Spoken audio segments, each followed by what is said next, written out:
خبروں کے سلسلے کو آگے بڑھاتے ہوئے خبر شامل کرتے ہیں۔ محمد خرم میر کی رپورٹ کے مطابق سیالکوٹ پاکستان تحریک انصاف کے ورکرز عمران خان کے لانگ مارچ میں شامل ہونے کے لیے عثمان ڈار کی قیادت میں سینکڑوں گاڑیوں کا جلوس جناح ہاؤس سے گکھڑ منڈی کے لیے روانہ ہوگا، جہاں عمران خان کے لانگ مارچ میں شرکت ہوگی۔ اس موقع پر عثمان ڈار، خواجہ عارف اور قائدین نے لوگوں سے خطاب کیا۔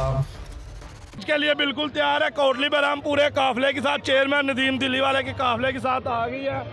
پوری ٹیم، پوری یوتھ عثمان ڈار کے ساتھ ہر ٹائم تیار ہے۔ چیئرمین صاحب عثمان بھائی آ گئے ہیں۔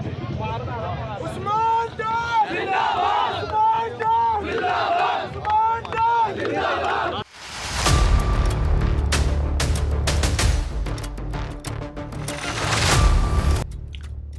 ہنٹر پورہ سیالکوٹ سے خبر شامل کرتے ہیں۔ بیورو چیف مہر علی رضا کی رپورٹ کے مطابق مرحوم مہر محمد اقبال کے فرزندان سیاسی سماجی رہنما مہر محمد ندیم اقبال اور مہر محمد شاہد اقبال کی زیر اہتمام اور علامہ خوشی محمد خورشید کی زیر صدارت محفل سید کونین صلی اللہ علیہ وسلم کا انعقاد کیا گیا۔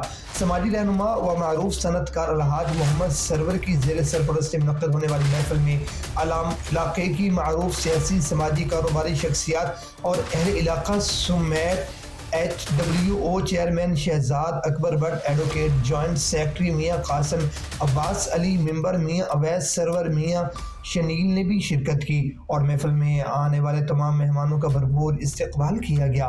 اس موقع پر حامد منیر سلیمان ایونی نے نقابت کے فرائض سر انجام دیے اور تلاوت قاری مجاہد نقشبندی نے کی۔ نعت رسول مقبول صلی اللہ علیہ وسلم کے لیے اپنی عقیدت کے پھول قاری مبارک علی قادری، میاں محمد نواز چشتی، محمد جمشید قادری، حافظ محمد توقیر، محمد اشفاق کونین، رضوان نقیبی، عمیر قادری نے نچھاور کیے۔ محفل میں خصوصی خطاب کے لیے پیر سے سجاد حسین شاہ، علامہ پروفیسر ثناء اللہ ربانی اور صاحبزادہ حافظ حامد رضا نے خصوصی شرکت کی۔ اس موقع پر خصوصی خطاب میں مقررین نے اللہ تعالیٰ اور اس کے پیارے حبیب حضرت محمد صلی اللہ علیہ وسلم ان کی آل کی شان اقدس بیان کر کے محفل کے شرکاء کے دلوں کو منور کیا۔